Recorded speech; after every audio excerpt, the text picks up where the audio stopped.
السلام علیکم۔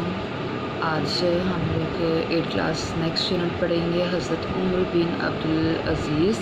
تو یہ جو ہے یونٹ، اس میں جو ہے وہ بتایا جا رہا ہے کہ یہ دنیا خیر شر کی بے شمار جو مثالیں ہیں ان سے بھری پڑی ہے، اور شر کی مثالیں اس لیے محفوظ کی گئی ہیں تاکہ لوگ جو ہے وہ اس سے عبرت پکڑیں اور نیکی کا راستہ اختیار کریں۔ خیر ایک ایسا چراغ ہے جو گمراہی اور جہالت کے اندھیروں سے لوگوں کو نکال کے جو ہے وہ محنت کی روشنی پھیلانے کا ضامن ہے۔ حضرت عمر بن عبدالعزیز بھی خیر کے ایک ایسے چراغ ہیں۔ حضور صلی اللہ علیہ وسلم کی وفات کے بعد جو ہے وہ 4 جو خلیفہ راشدین کا دور جو تھا وہ امن سلامتی، عدل و انصاف اور اسلامی احکامات کے نفاذ کا بہترین دور تھا۔ اس دور کے بعد جو ہے وہ انتشار اور بدامنی کا جو ہے وہ زمانہ رہا۔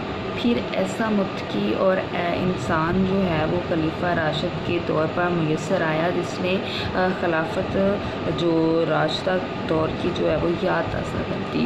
عمدہ حکمرانی کی وجہ سے جو ہے وہ ان کو حضرت عمر فاروق سے تشبیہ دیتے ہوئے عمر ثانی کا جو ہے وہ خطاب بھی دیا گیا ہے۔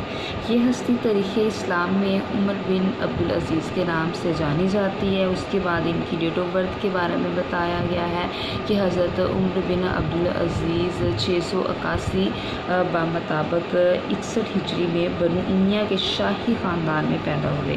آپ کی جو والدہ ماجدہ جو ہیں وہ حضرت عمر فاروق کی پوتی تھی، اور آپ نے تقریباً 40 برس کی عمر میں جو ہے وہ وفات پائی۔ آپ کو خلیفہ سلمان بن مالک کی وصیت کے مطابق جو ہے وہ خلیفہ نامزد کیا گیا، لیکن جب آپ نے یہ وصیت جو ہے وصیت جو ہے وہ یہ کہہ کر ماننے سے انکار کر دیا کہ مجھے عام مسلمانوں کی مرضی جانے بغیر خلیفہ نامزد کرنا اسلامی اصولوں کے سراسر جو ہے وہ خلاف ہوگا، اور پھر کہا کہ پھر آپ نے فرمایا کہ جب تک میں خدا کی اطاعت کروں تو تم میری اطاعت کرنا، اور جب میں خدا کی نافرمانی کروں گا تو تم میری نافرمانی کرو گے۔